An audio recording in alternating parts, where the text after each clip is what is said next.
All right, this is Guide to the Unknown 209. Philadelphia Scares Us. 5 seconds of silence.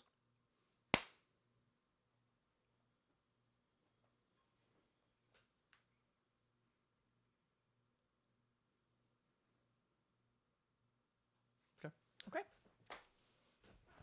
Hello, welcome to Guide to the Unknown. I'm Kristen. And I'm her little brother, William. And this week we are taking a little trip to the city of brotherly love, Philadelphia. That's right. Can't wait to get me a cheesesteak. It's also a city of like monsters and bizarre urban legends and hauntings. Yes, there's a lot going on there apparently. We haven't done this in a little while where we pick a location and dig into the haunted history of it. And I'm really excited to be doing it again. I got to tell you, it feels great. It's like putting on an old sweater or something. Because we had quite a stretch. There was Cage-tober.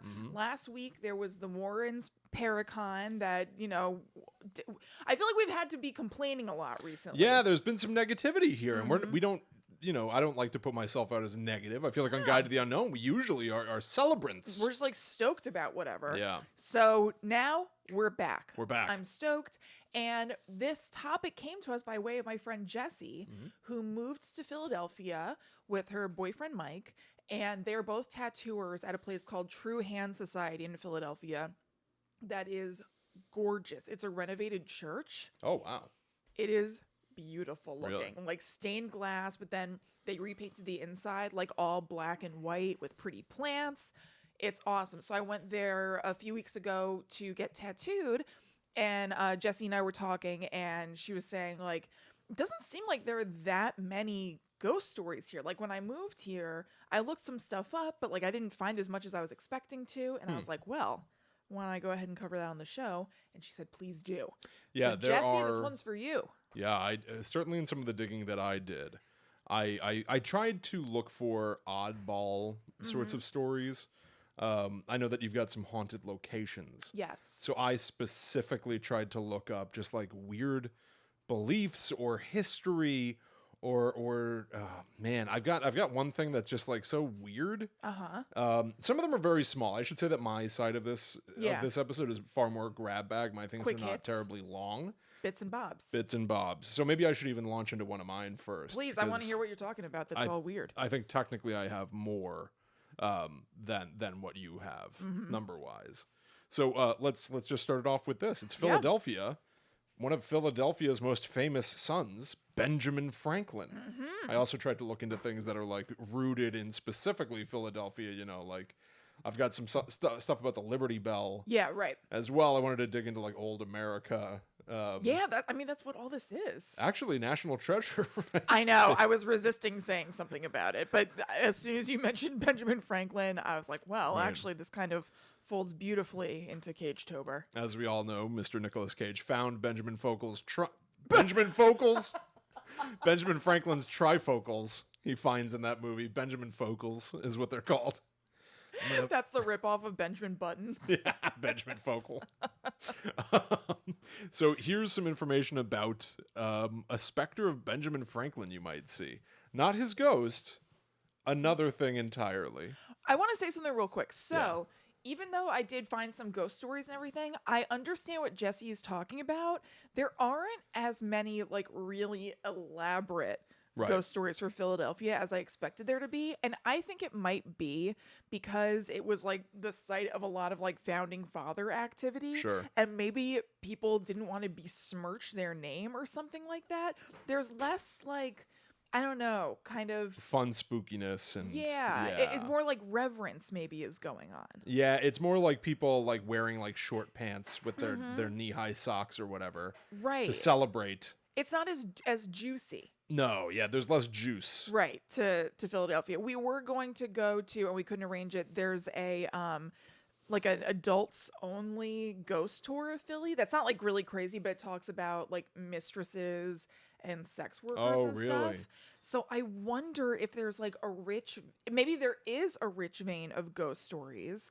And the reason Jessie didn't find them when she moved there and was looking stuff up was because it's the stuff that you don't talk about as They're much like or tucked something. away. Maybe. Yeah. Yeah.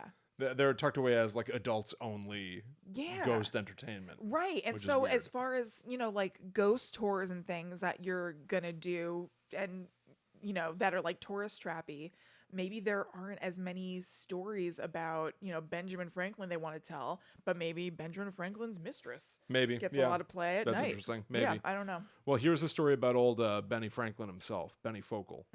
So this comes to us from Ranker. Check the show notes for all of our sources. It's about Benjamin Franklin's statue, which is at Library Hall. The statue is said to step down from its pedestal and stroll and dance I love that. through the city. That's so awesome. Should the need overtake him, the statue might even visit one of the old city bars. Oh, perhaps City Tavern, which I'll be talking a little bit about later. Oh, really? Well, but does this imply that, like, the saloon doors open and a metal man walks in? Right? It does seem to imply that to me. Now, it's weird because yeah, it's not saying the ghost might stop by Right. City Tavern. It's saying the statue might. it's saying it's like RoboCop showing up. Right. It's not Benjamin Franklin. Right. Why is his spirit imbued in this thing that just happens to look like him? Well, it doesn't really just happen to look like him. It was made in his likeness. So. Right, but like maybe like does it have his teeth? Like does it have like his fingernails inside it or something like that? Like I feel like there's an element of transference of spirit into it that I don't understand. Well, but the if you just make a emotion- statue of me, Right. can that Yes, I be think me? probably. I don't know, but I mean, there is the emotion of all the people who created this Benjamin Franklin thing. They're thinking about him. They're checking a reference. They're going back. What do you do with a metal statue? You don't mold it. How is this made? How do you make that? You don't ship away the giant piece of metal. Doesn't matter. I don't know. Maybe they warm it up and then mush it. They must. Right? They must They forge forge it. it. But That make a mold. oh, that makes sense. Oh, so they did chip away. They did probably make a mold of Benjamin Franklin. And then they put a bunch of metal in the mold and then pulled it out, like you're making Okay. popsicles. So you could mass produce this. Yeah, certainly. You could have a million You could have an army of metal Benjamin In Franklins. city, yeah. Oh my god, maybe that's a secret government program. Oh my god, maybe it's like one of the things that I didn't cover here is that there are supposedly like tunnels under a lot of buildings in Philadelphia. Maybe they're filled with metal Benjamin Franklins just preparing for the end times. I think they probably are. Oh It boy. seems you've stumbled across our secret, dear boy. I'm so sorry, but you must not leave. Oh god. But anyway, yeah, maybe everybody thinking about Benjamin Franklin put him into the statue Tulpa like. Right, yeah. But what's he going to a bar for? Is he going to drink something? I don't know. He wants to be around his friends. A statue doesn't have an esophagus. I don't know. Tell that to the Tin Man. Could he drink? All right, I will. I'll tell to him right now. They also make a point of saying that people throw pennies at the grave Okay. of Benjamin Franklin because he's got a famous saying, a penny saved is a penny earned. Now, Ranker points out pennies may not be enough because, quote, visitors often discover money missing from their wallets after paying homage to Franklin's resting place. So Benjamin That's- Franklin is going to bars and stealing your money. Benjamin Franklin seems like A problem. yeah, a bad dude. A menace. And if we've got a bunch of them underground, who knows what they're up to? I know. Yeah, exactly. I'm not liking this. What do they need all that wealth for? Right, I'm concerned. I'm now. concerned. Since we're patriotic, mind if I just roll into another shorty? Oh yeah. Okay. Go for it. So let's talk about the Liberty Bell. Okay. So Benjamin Franklin, the Liberty Bell. I think both are synonymous with Philadelphia. Yes. So this is not spooky at all. I started this by thinking, like, I wonder if there is anything that is creepy around the Liberty Bell. And then the more I read about That it, crack is pretty scary. it's a scary crack. Yeah. But the more I read about it, the more I was like, oh, wait, I guess I didn't know anything about this. So it's just kind of interesting. So I figured I would put it out there. So the Liberty Bell. Now, I think that this is one of the icons of Americana, right? Right. It's a bell with a giant crack down it, and they display it so people can look at it in Philadelphia. Why? And I don't I'm know, sure it's a some thing. people know, and I'm a big dummy for not knowing this, but I didn't know. You're asking why the Liberty Bell is a big deal? Yeah. Yeah. Do you know why? Of course I do. Of course she does. So I'm just going to tell the audience out there. Yeah. So there are some people who believe the Liberty Bell got its name because it was used to announce the signing of the Declaration of Independence on the 4th of July, 1776. Not so. Oh. It ain't true. Maybe they rang the bell at the signing of the Declaration. There's no like written evidence that they did. Okay. But also evidently the Declaration of Independence was not signed on the 4th of July. It was adopted on the 2nd. The first public reading of it was on the 8th. Oh. And it took weeks for it to be signed by everybody. Why did they glom onto the 4th then? I don't know. You got to have a day to Weird. celebrate. Okay. So it wouldn't become known as the Liberty Bell for 63 years after that. In 1839, it was written about, it was said to be the Liberty Bell in a pamphlet called The Liberty Bell by Friends of Freedom, a group of abolitionists talking about freeing the slaves. Okay. So 63 years later, and so presumably before this pamphlet was printed, it was just known as the regular old bell. Yeah, that big bell. That big bell that they chime.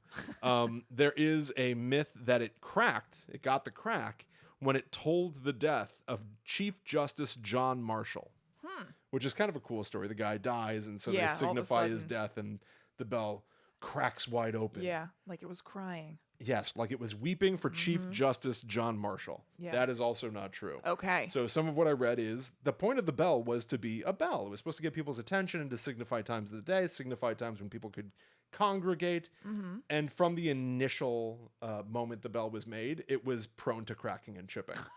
So they kept patching it and fixing it. Okay. And then it would like crack again. And then ultimately nobody knows when it got the trademark crack that they decided not to fix anymore. Nobody knows when that happened. What? I feel like I learned in school, like the time that happened, and I don't know what it is. I could have sworn the same thing. Yeah. It is lost to time. That's so weird. Have you ever seen the Liberty Bell? I think so, yeah. Yeah. Have you been to Philly much? Sure, a little bit. I like Philadelphia. I wouldn't say a ton or anything, but yeah. Yeah.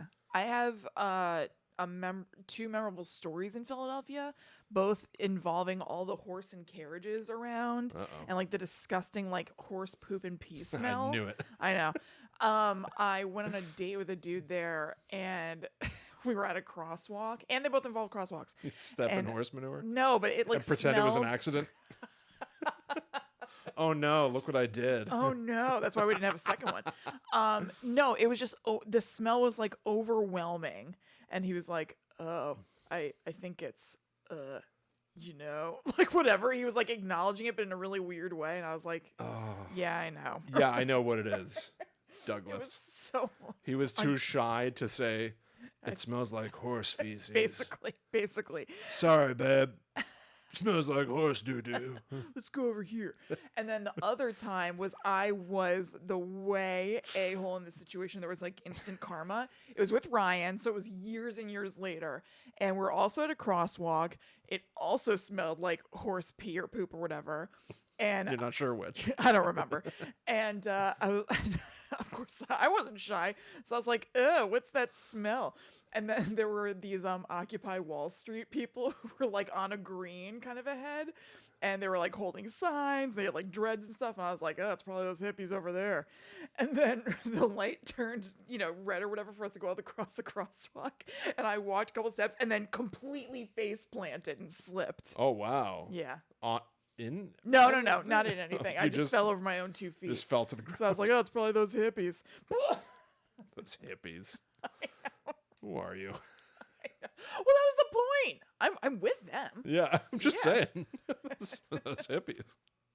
Well, there you go. I think those are my two sort of Well, there you go. patriotic Americana stories. And then I have some other like small weird oddities. Okay. Yeah. All right. Well, I'll go. I'll take one on.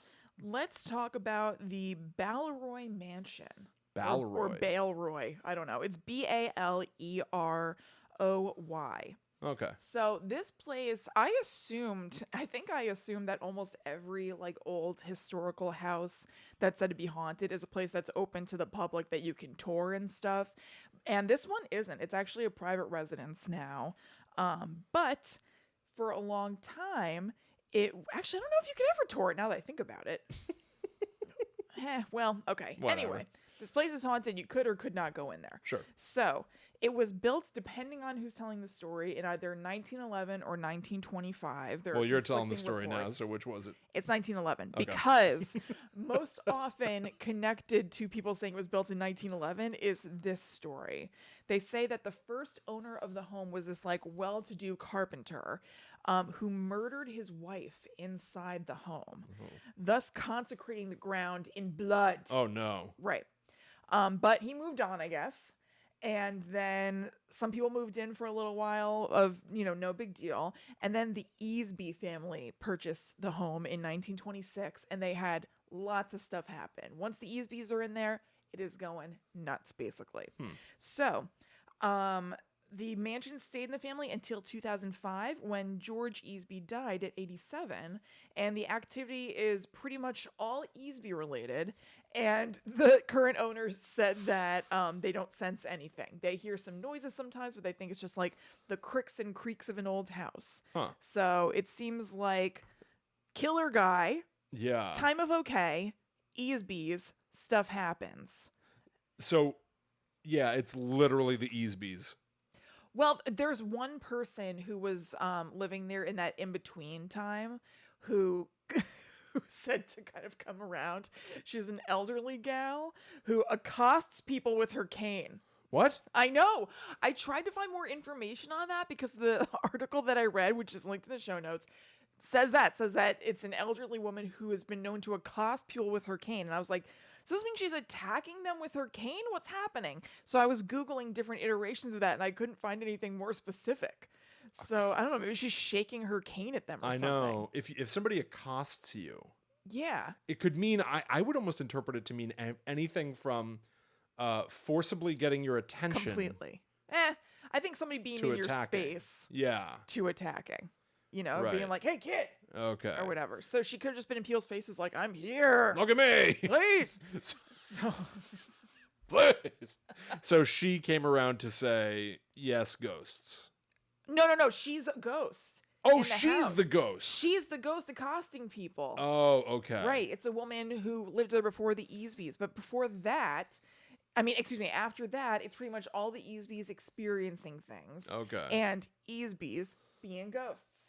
Wow, Easbys be ghosts. Yeah, that's a hard name to say It's repeatedly. incredibly hard to say, the Easbys. Yeah. But I do like it. Yeah, to do. It's Easby. Easbys. Okay, so do you have Okay. what they saw? Yeah, so the deal is they moved in, and about a year later, the kids of the family, the brothers Stephen and George, were looking into a fountain that was on their property because it's like rich people mansion stuff. Okay. They're looking into it, and Stephen's reflection was a skull, Oh, but George's reflection was normal.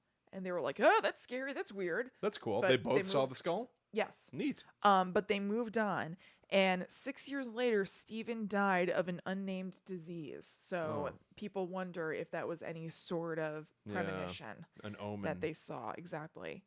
So 6 years? I know it's a long time, but Yeah. still weird. I guess I would think because he was young still when this happened. You know what I mean? Yeah. It was a tragic death of a child. So I guess if you have that in the back of your head, like, hey, remember that time that like I saw Stephen's skull Right. as a reflection? Now Isn't that kind of weird. because it was like some people treat omens like, a black cat walks in front of your path. Mm-hmm. So if a black cat walked in front of your path and then you died 6 years later, you wouldn't be like, oh, it was the It black, was a black cat. cat. No, But this is so crazy. it's very specific. It's very specific. It's You just see your him. reflection as a skull. Yeah. I guess what's the timeliness of an omen? I You don't know. know? It depends on the omen. Like, I think, and the result of the omen. I think because it's really, really crazy to look into like a pond and then see yourself as a skull. Yeah. And then the event of a child dying 6 years later is also very extreme. Absolutely. It's yes. easier to connect them Completely. as opposed to like a black cat crosses your path, which could happen any day of the week and not be a big deal. Exactly. And then 6 years later, you hurt yourself. You're not like, it was the black cat. Totally agreed. I'm just saying, like, logistically for the spiritual realm, Why the Omen so far ahead? Because they don't know time. They don't know time. There's in the I've got Ghostbusters on the brain again. This happens periodically. Yes. But also the new I bet say the movie's coming the out. new Ghostbusters coming out. In the first Ghostbusters movie, Janine, the receptionist, she says to Egon, "I'm very psychic about these things. I'm afraid you're gonna die." And he's the only dead Ghostbuster. Yeah. Now it happened 30 years later, Yes. so that's not an omen. No, that's a coincidence. Yeah. And also, she's talking to Egon, not to Harold Ramis. Yeah, right. Yeah, but because I Harold know, but Ramis is still. dead, Yeah, but it's Egon's dead. yeah, but not in that world necessarily. He might be, but I don't know. I see them as separate. Yeah, no, it definitely I know, is. I It's know. just one of those. Yeah, things that people talk about. Or Yeah, whatever. exactly. Yeah. Yeah. I mean, it's interesting to notice. Yeah. So, because Stephen passed away, his ghost has been seen a lot there. They would just see glimpses of a little kid, and also things that were related to Stephen would happen, like his portrait flying off the wall and landing 15 feet away. Oh God. Like, how that happened? Yeah, that's a long distance. I know, and remained intact apparently. Oh. And they looked to see if, like something was ripped out of the wall that made it fall. Was the string thing on the back of the portrait snapped or anything? And everything was fine and intact, but somehow it just went from the wall to the floor. There was an employee of the house whose name was David Belts, who said that one day he and a coworker were outside working on the grounds, and then, quote, "I noticed a person looking out the window at me, a young kid with blonde hair. He had his hands on the sill and was looking toward the yard. I said to my buddy, 'Look at that little kid.' And then it just faded off. And my buddy said, 'Man, that was really strange.'" And then his buddy never came back to work. Too scary. Oh. Okay, Yeah, he didn't too die scared. or anything. He was too spooked. Yeah. Wow, because his comments seemed understated. Yeah, right. Man, that was really strange. Man, that was really strange. Well, I guess he went home, gave it a think, And then and thought, I'm too spooked. Yeah, this is way too spooky for me. The Easby's mother, Henrietta, is also said to have been seen here and there. And also, as I said, the ghost of the owner previous to them. That was the lady who was accosting people with their cane.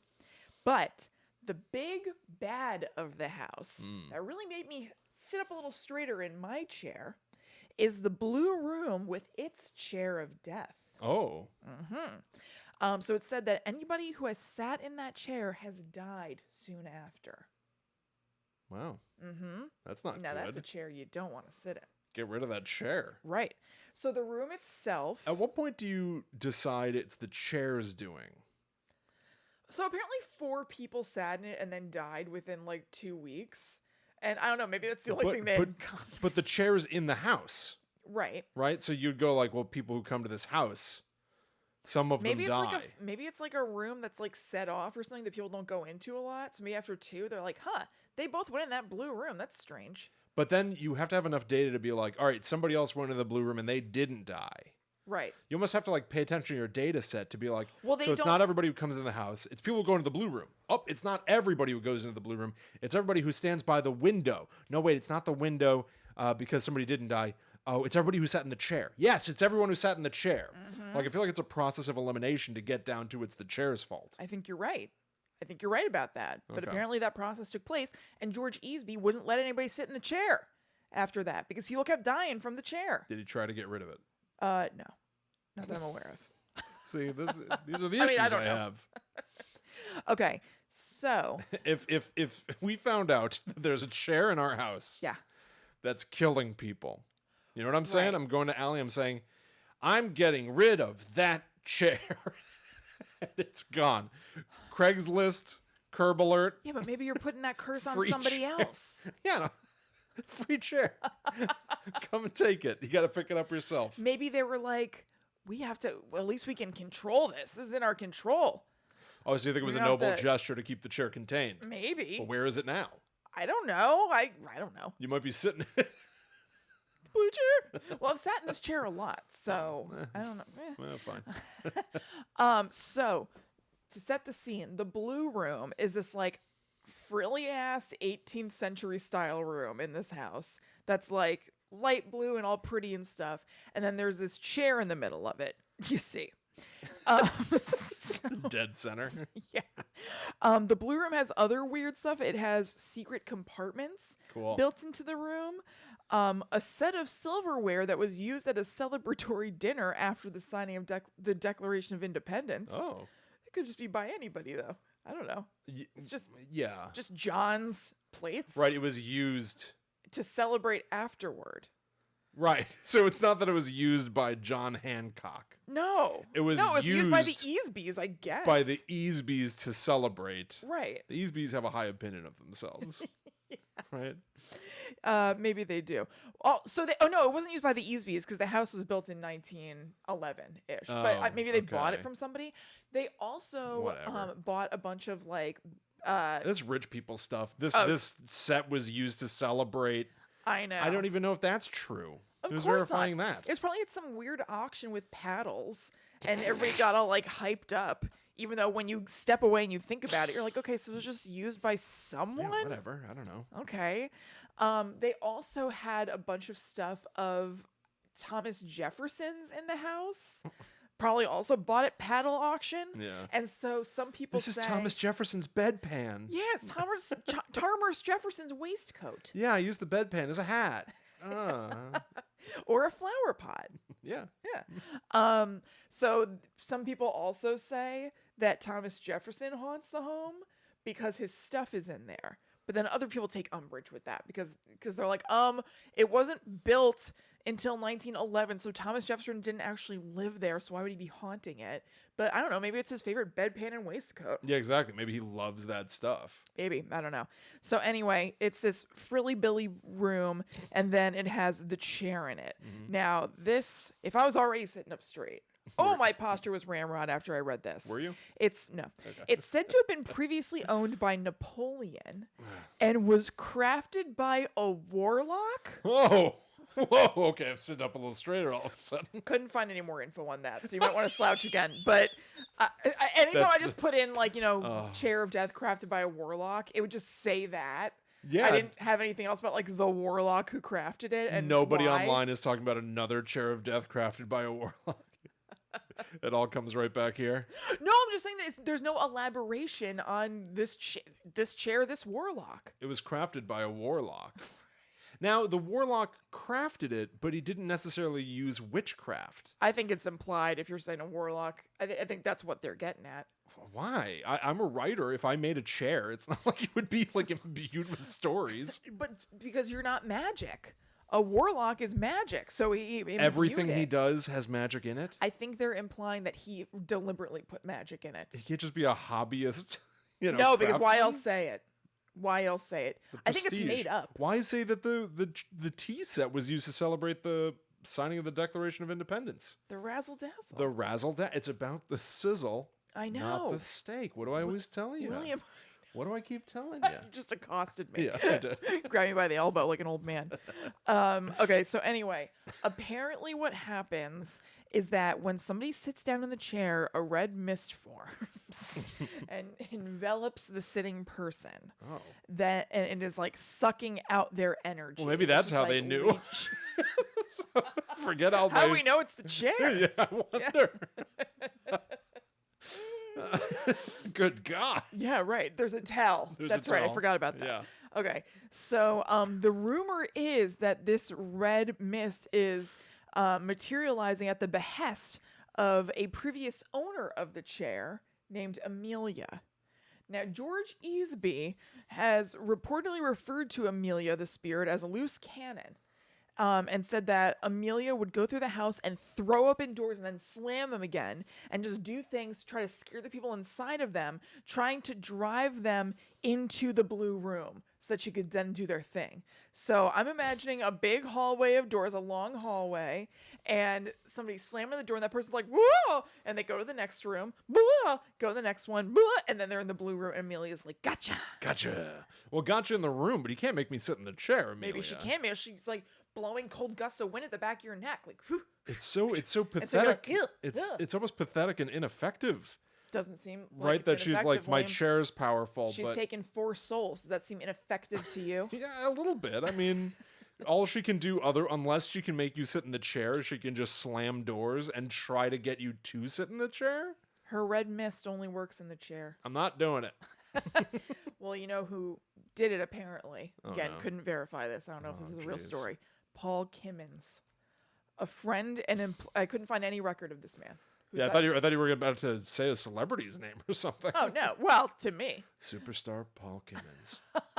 He was supposedly a friend and employee of the Easbys, and he worked in the house for a long time, but he never experienced anything, and he was a skeptic, and he was like, yeah, whatever, it's fine.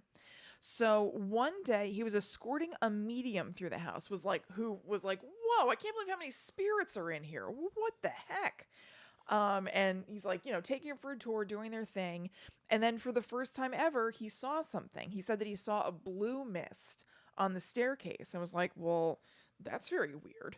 And then when he went home for the day, he got in his car, and in the rear view mirror, he saw a ghost that he took to be Amelia. And he called up the medium and was like, hey, this happened. And I don't know what she said. So. but he told her about Yeah. it. So from then on, he apparently experienced a lot of activity. She would squeeze his arms. Stop accosting She me. would float over him in the bed, which sounds horrible That to me. sounds Just like a nightmare. and would appear to him randomly, just scaring the hell out of him here and there. So he became exhausted and kind of sickly because he wasn't sleeping so hot, because Amelia's just like looking at him over the bed and scaring him here and there. So then he was found slumped over in the chair in the blue room at one point, and they woke him up and they're like, Paul, no, get up. And then he passed away a few days later. Oh, okay. So maybe he decided almost to like end it. Oh, I don't know. I I will sit thought in the blue chair. I thought she tormented him in some way that got him in the room and somehow Right, manipulated him right. to sitting in the blue chair. But maybe that's true. So he saw a blue mist on the stairs. Right. And the chair makes a red mist appear. I know. It's very Who knows? video gamey. Yeah. Yeah. Mm-hmm. I also like the idea that he was exhausted by all this. Yes. And that he was just like, oh my God, I'm just so tired. Yeah. I'm so tired. And then he opens his eyes and the ghost is just looking at him like, Yeah. It's Like that scary ghost of Christmas past. she's still in here. Muppet Christmas Carol. I know. Still right here. Very scary. And then I got a little tidbit about the ownership of the house from Guides the Unknown Favorite hauntedplaces.org. Oh, love it. Someone commented, my father was great friends with the Meads, and I spent much of my childhood in this house. Definitely haunted, but they are all harmless. The Meads was a family that owned the house at a certain point. And then somebody commented under them and said, and this was written by somebody named Vicky, and they commented, Vicky, who owns the house now.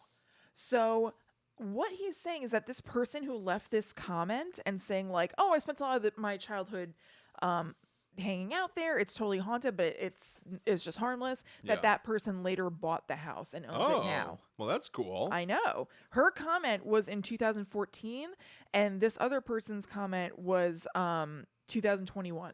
Wow. Just like updated this to say like, hey, this is Vicky. That's who owns the house now. That's very cool. I So know. she may have like bought back like a piece of her childhood a little bit, and maybe Right. Like we want to. yeah, to respect and honor. Yeah, true. Respect and honor the spirits. Yeah. That she believes are there. That's interesting. I know. That's pretty very cool, right? interesting. That's super cool. Yeah. All right. Sweet. All right. How about just like another quick mini? So I thought this was kind of cool. I stumbled across this Washington Square. Okay. It's a park in Philadelphia, and evidently it is home to countless bodies. So over the course of years and years and years, there was a yellow fever epidemic in the Yes. 1700s.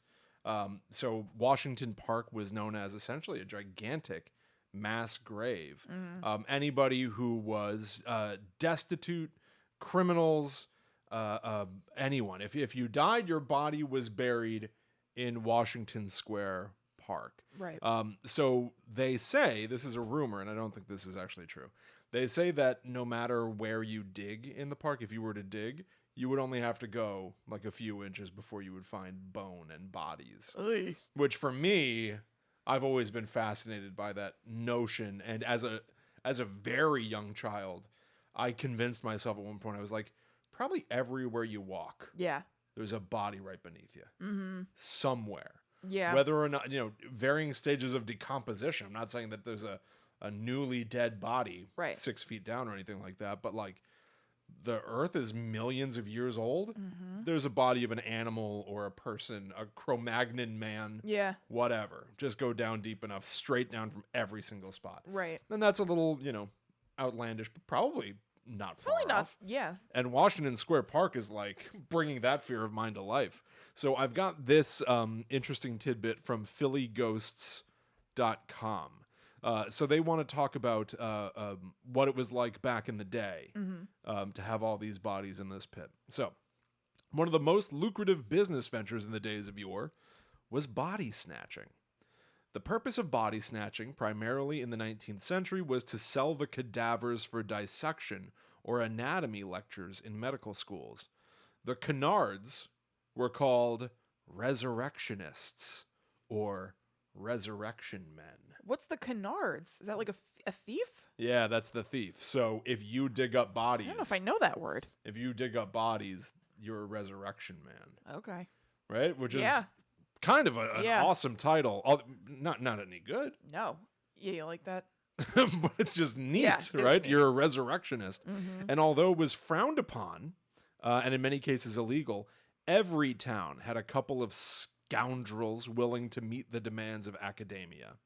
And supposedly there is also a bit of a funky phantom in that park named Leah, Oh, okay. who watches over those poor souls buried in Washington Square Park. And she's, we talked about when we did our Ghosts of Somerset County. Yeah. We talked about, Oh, the DNR Canal. Is that what you're thinking of? no, Bloody Oh, Knitting Betty? Knitting Betty. Yeah. How Knitting Betty was always looking out for like English soldiers from the Revolutionary War. Yeah.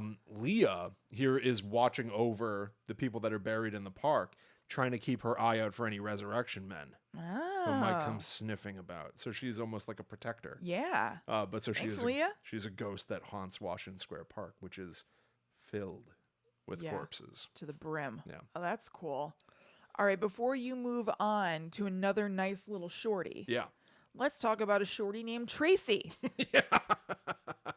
Tracy Michelle Bullock, that is, of simplicitydoyourdream.com. As a matter of fact, why don't we let one of her clients tell you about her?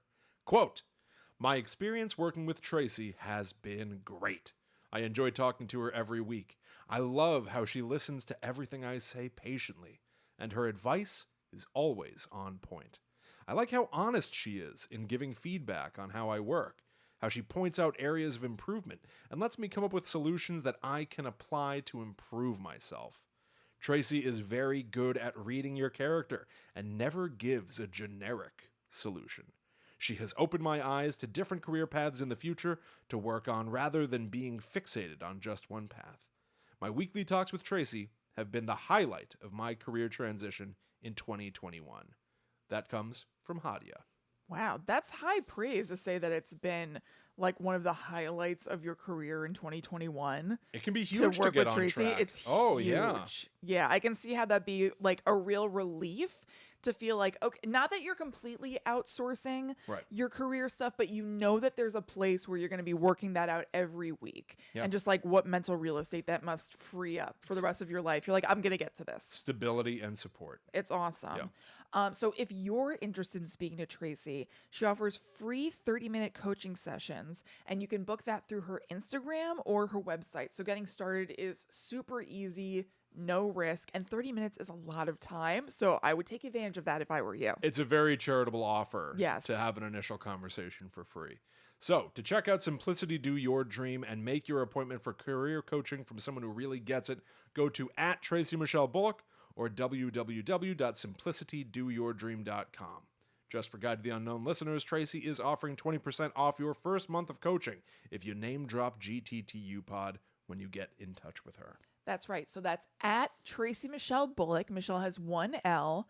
And simplicitydoyourdream.com, and let Tracy know that Guide to the Unknown sent you for 20% off. Go. Oh. Oh. All right, hit us with another. Yeah, okay. This is weirder. There's like a mix of information here. Okay. So the Mütter Museum. Yes. I think you and I are both fans of this place. It's a museum full of medical oddities. So they have actual real life, physical specimens on display. They have, I don't know if they still have it. They have had the skeleton of the tallest man in the world. Yeah. Right. They have basically like a filing cabinet full of things that have been found in people's stomachs. Yeah. There's a pin that's like #1 reader or something. Right, yeah. So it's an incredibly, if you don't have the stomach for this sort of thing, it can be very tricky and challenging. Yeah. But there's certainly is a medical fascination here. There's a morbid fascination with the kinds of things that the Mütter, Mutter Museum displays. I have a tattoo that's inspired by the Mütter Museum. You do? I have a little Philadelphia tattoo. That was one of the first things that I thought of, actually. That's right. My friend Sarah and I both like, weird stuff, but also cute stuff, and enjoy the Mütter Museum. And one of the items you could buy at their gift shop, at least a long time ago, was a conjoined twin gingerbread man cookie cutter. Yep. So Sarah and I each got that. Yeah. So it's like a little... yeah, it's like a little friendship. Yeah, friendship thing. Yeah. So one of the most famous displays in the Mütter Museum is the soap lady. Yes. The soap lady. Do you know anything about this? No, only in theory. I do, but I don't remember. All right. The information, admittedly, is all over the place. So here's the way that the Mütter Museum themselves describes the soap lady. The soap lady is the name given to a woman whose body was exhumed in Philadelphia in 1875. The specimen is unique because a fatty substance called adipocere encases the remains. Okay. Now, adipocere is what they're referring to as like a soap. Okay. Right? So it's like a fatty substance. It does have... Is it from her body?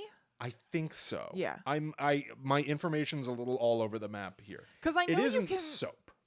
Right. I mean, you can make soap out of any kind of fat. So very famously in the book and movie Fight Club, yeah, they steal fat that's liposuctioned out of people to make soap. Oh my God, I don't remember that. Oh yeah. Yeah, Fight Club makes you just want to puke. Yeah. So it's not that she's... That's why the thing for Fight Club is a bar soap. Yeah, it's human fat. I didn't remember. Okay.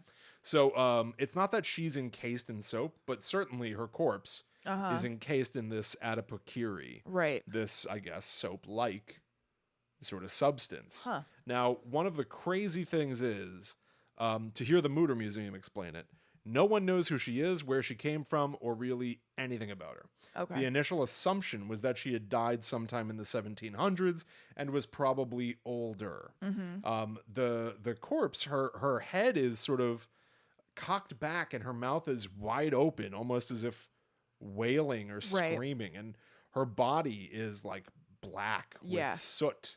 Or just from pollution. I don't know. I mean, think if you drop a bar of soap on a carpet. Sure, yeah, there you go. So it is real, and it is quite something to see. And they are not shy about posting photos. And if you go to the Mütter Museum, you can see it. So I was looking at this thing, trying to figure out what I was looking at. And the Mütter Museum tells an interesting story. So again, they assumed that she was probably an older person, died somewhere in the 1700s. The body was initially exhumed in 1875. Okay. In 1987, they did an X-ray of the soap lady. And through the X-ray, they were able to see her clothes. And on her clothes, they were able to see buttons and pins, which, when researched, they discovered those buttons and pins were not manufactured in the U.S. until the 1830s.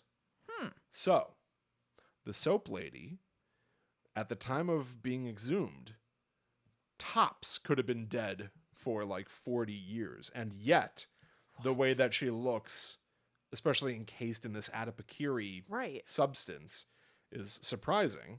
But also, during the X-ray, they determined that she might have been much younger than they initially thought, perhaps even being in her 20s.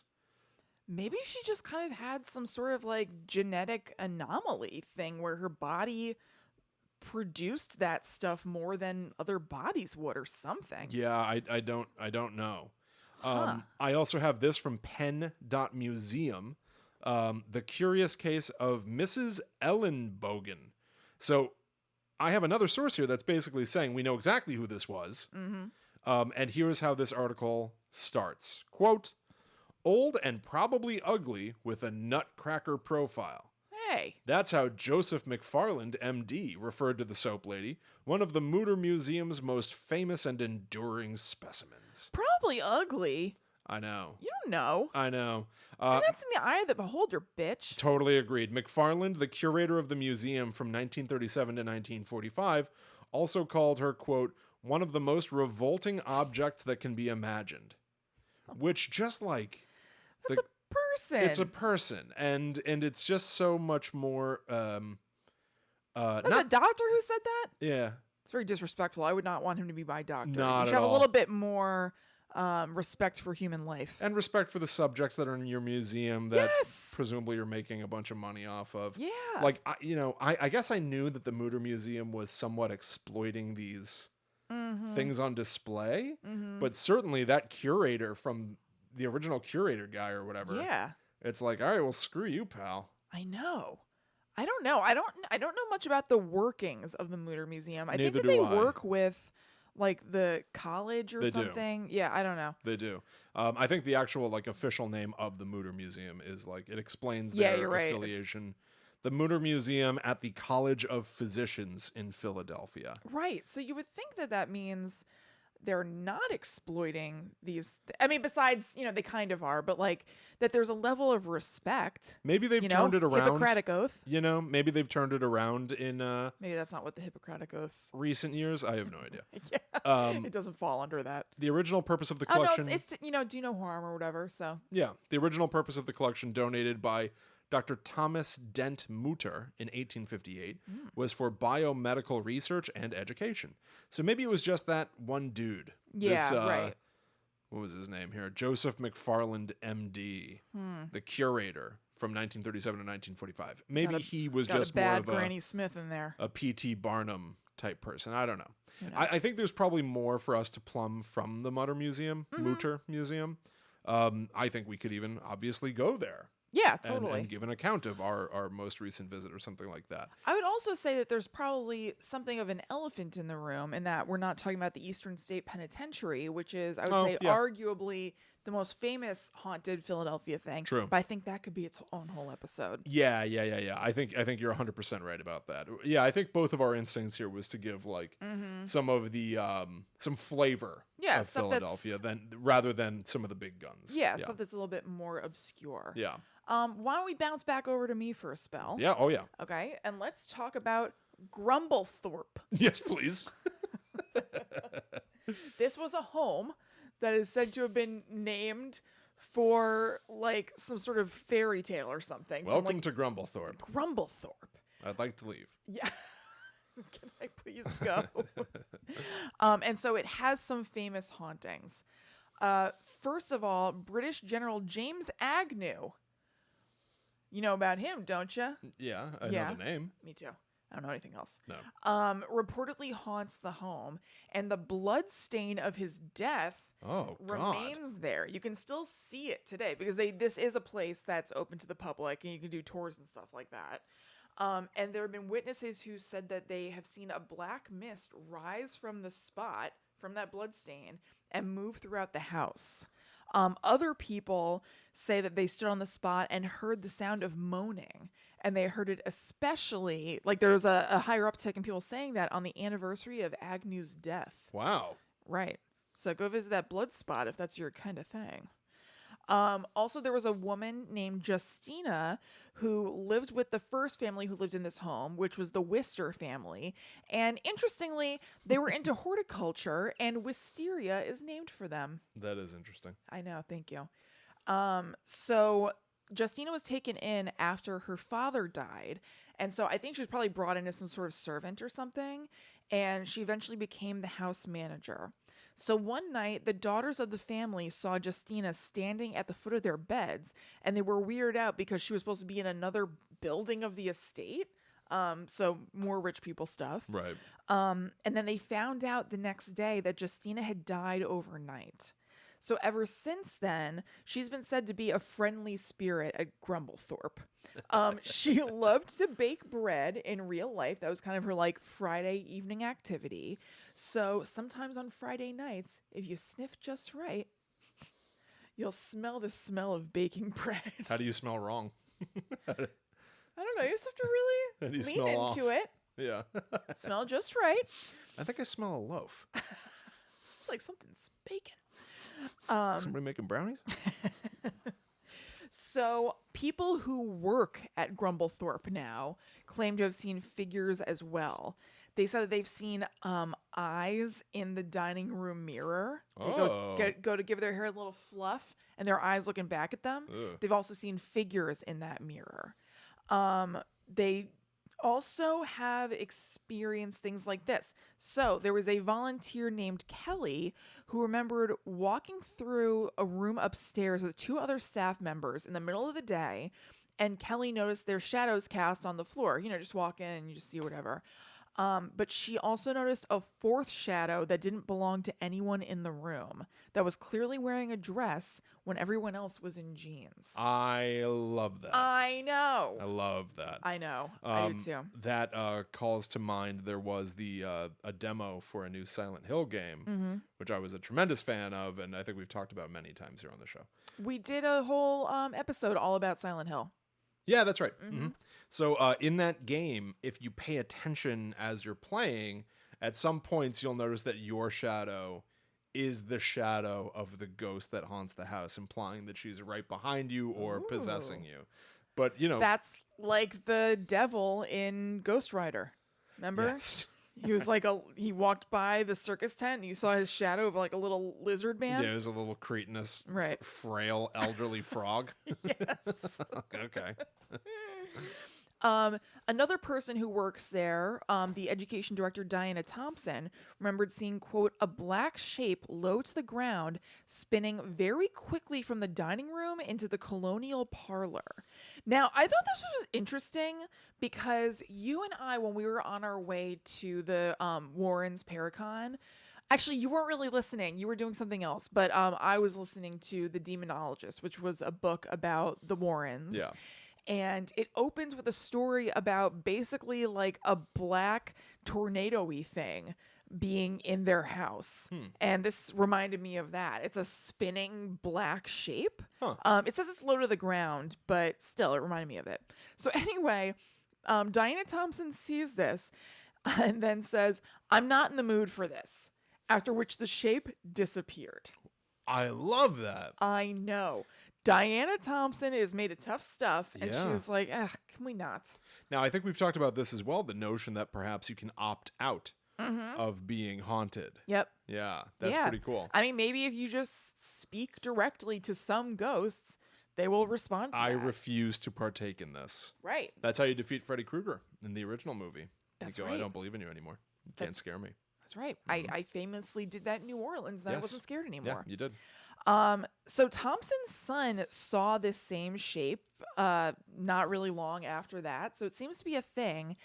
And its description also matched an entity that's been seen by other people near James Agnew's blood spot. Oh, my. So there's a little low to the ground black cyclone going through Grumblethorpe. Grumblethorpe. Yeah. I love that. I know. That's super cool. Right? That's very interesting.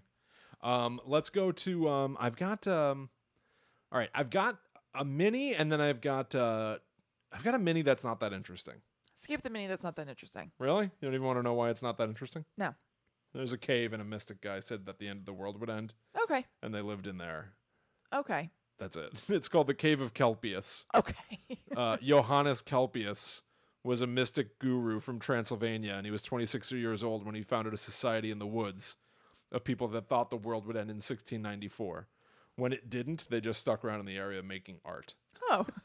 But you can still visit the cave. It's called the Cave of Kelpius. So it's a real place. It's just sounds nice. Very, very weird. Okay, let's go by name. Okay. Do you want to hear about the Green Lady, or do you want to hear about the bus to nowhere? The Green Lady. The Green Lady. All right. So the Green Lady is, I guess, spoiler alert, I don't think this is true at all. I tried to verify some of this myself, like independently, and I couldn't. So there's an article that I found from phillytrib.com. That's Philly, TRIB.com, called Back in the Day, the Green Lady Legend Struck Fear into Kids. So, there's a story they tell about a female student at a school at the Mary Sulzberger Junior High. Okay, it's a mouthful. Mary Sulzberger Junior High. Maybe you can't pass until you can spell that name perfectly. Maybe, yeah. So this female student in the middle of the day suddenly runs through the halls screaming before collapsing on the ground. She faints. When she comes to, she explains what had her running around in such fright. Okay. She saw, quote, a ghost-like image of a person. When she described her, she described a person with a green face, green hair, quote, her eyes were flashy red. Kind of Flashy fancy. red, that's funny. It's kind of fancy description. And she was brandishing a spear. Oh. Now, this article from Philly Trib starts off with the following quote. So, are you, dear reader, wondering about the history of the Green Lady? Well, let me take you back to an October 9th, 1959 article that appeared in the Philadelphia Tribune titled, Rumored Green Lady Cause of School Panic. Okay. So they're saying that this really happened and was Right. reported in a newspaper. Right. So I started looking this up every which way. But Did you go down to the go down to the library and look through the microfiche? I did. I was down there clicking, clocking away, and Woo. I came up with nothing. When you Google rumored Green Lady cause of school panic, you know what you get? What? This article that I was already reading. I know this happens all the time And in a the few course clones of this article on other sites. Yes, in the course of ghost research, I'm always just coming back across what I originally read something from. It's a causality loop. Yeah. You try to research these stories and they bring you back to the stories you were just reading. Yes. So, point being, I do not believe that this was reported in the Philadelphia Tribune. So, with that understood, let's keep reading. Yes. So, supposedly the principal of the school, a Dr. Miracle Neil Young. Neil Young. Okay. This is weird. Even had to sedate several students. What? Yeah, that's what I wrote. It literally says The principal in my note. sedated students? In my notes, it literally in all caps just says what. So, What do you mean? yeah, evidently, several students after this first girl started freaking out, saying, "Yeah, they saw her, the Green Lady with a green face, red hair, flashy red eyes, and a spear." And so, Dr. Miracle Neil Young, the principal, sedated them. What the hell? Could that just mean calmed them down? Maybe played a little Harvest Moon for them. Calmed them right down. Oh boy, is that a Neil Young song? Yes. Okay. That's a great joke. Thank you. If you know Neil Young. Of course. Come on. So, basically the school this day went into a sort of lockdown. Now, I know that in the modern... From the principal? Because they're like, I know. careful, the principal's on the loose. He's shooting people with... The principal's walking around with Thorazine like, Yeah, right. like Dr. Peter Venkman. So the school went into a kind of a lockdown because of the story spreading and kids freaking out. Now, modern context of a school going on lockdown, like there are all sorts of drills in school. We had them when I was in school. Yeah. Active shooter drills where you turn off the lights. I don't think they could even lock the classroom door. No. I don't think they could. No. And we would all just huddle in the corner together. Yeah, that'll do it. And tornado drills. That's something we fire did. Drills. I know. That's something we did in school, and they still do now. I know. If It's probably different. I bet the protocol is different, but yeah. probably is. It wasn't the tightest plan. No. Anyway, but fact of the matter is, if you believe the article, and I don't, this happened in 1959, where they Right. went on lockdown because of... You know why? They didn't have newspapers back then. Oh, no newspapers. Yeah. Too old. Too old. They went down on lockdown because of essentially like a ghoul. This is a wild Or story. a ghost or something like that. So the story spread from there, and other schools started telling, the tale of the Green Lady. And here's what I wrote down. I wrote, I firmly don't think this ever happened. But I also love this idea for a horror story. A bright, sunny school day where nothing should ever go wrong. and yet the teachers are shocked and unable to explain what's happening as student after student claim to have essentially seen a ghost. Right. That is awesome. Right? Like from the teacher's perspective of being like, everyone calm down. It's fine. It's fine. There's no such thing as ghost. And then somebody else runs in. They're like, I saw two. Yeah, yeah. And like independent of each other, the kids are like, no, we're seeing a ghost. It's corroborated. And the adults maybe can't see it or just aren't seeing it, or I don't know. So that's what fun. do you do to help this situation at all? You just have to wait till the end of the school day to send them home? What do you do? I guess you close early. What do you do? I would do the opposite of a lockdown. I would send the kids home. You get them out of there? Yeah, because if, let's hope the ghost is attached to the school. I know, but I don't think you can just open the doors and let the kids leave. I don't know how old they are. You got to call their mommy and daddy. You got to call mommy and daddy. Mommy. Yeah. Yeah. And I just don't, anyway, I guess I'm at a point in my life where I think about this from the perspective of an adult. And I relate to the perspective of an adult who's supposed to be an authority figure, yet is still afraid of stuff themselves. Of course. So it's very interesting to me to put myself in the shoes of a teacher that's like, what? You saw a ghost? A ghost? It flowed green? Don't worry, everybody. I'll take care of this. Yeah. And yet I have no idea. I don't want to be the one in charge. Right? Oh, absolutely. I think that this could be a fascinating idea for a story. But did it ever happen? Oh, no. No. Oh, no. Darn. Oh, no. No. Oh, somebody's been on TikTok. I have. I've looked at TikTok recently. You what? I looked at it. Oh, yeah. TikTok. Did you enjoy it? I like that song. It's sure stuck in my head. All right, should I take us on home? Please do. Okay. Yeah, let's get out of Philadelphia. Yeah, right. We're getting home from Philadelphia. Yeah. There are too many ghosts here. It's too spooky. So this is also just a very shorty. I was supposed to say quickie, about City Tavern, which is a bar in Philadelphia, and this is where the founding fathers dined and drank. Oh, maybe this is where Benjamin Franklin's statue was trying to go. I know. I said that before. Well, then it was a callback to your joke. Well, intentionally, perhaps. Well, okay. So it was established in 1773. It was a hot spot for our founding fathers, but there was a fire in 1834. A very hot spot. Yeah, apparently, that messed it up, and so it was eventually torn down, then rebuilt in 1976. So when it was rebuilt, it was done to honor tradition and made to look like it probably originally looked. 1976 would be the bicentennial, right? Yes. Yep. What? Why do you know that? 1776. Oh yeah, I guess you're right. Okay. What? I don't know. I forgot what the bicentennial was for a second. I was surprised. I had that written down here, and I was just leaving it out. And I was surprised that you knew a part of my notes that I had decided to.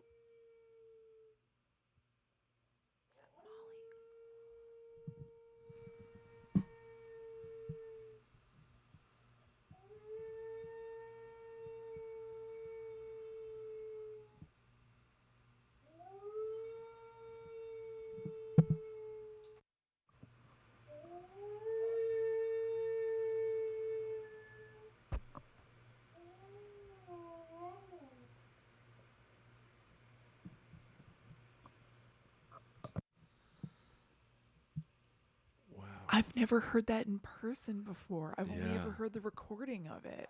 Yeah. Wow. It really sounds like an alarm. Doesn't it? Yeah. That was Molly the dog dreaming. Yes. Yeah. That was awesome. I don't think she's ever done it that many times, ever. Maybe she's having crazy dreams because of the stories we're telling. Maybe She's we're having a freaking her out. nightmare. Yeah. Oh, Molly. Well, let me wrap this up so we can go to her. Okay. Okay, so it was reconstructed in 1976 for the bicentennial to look like its original place. So spirits who are said to be here are a bride who was killed when there was a fire in her room, and also the spirit of a waiter who was killed in a duel. Oh. Yes.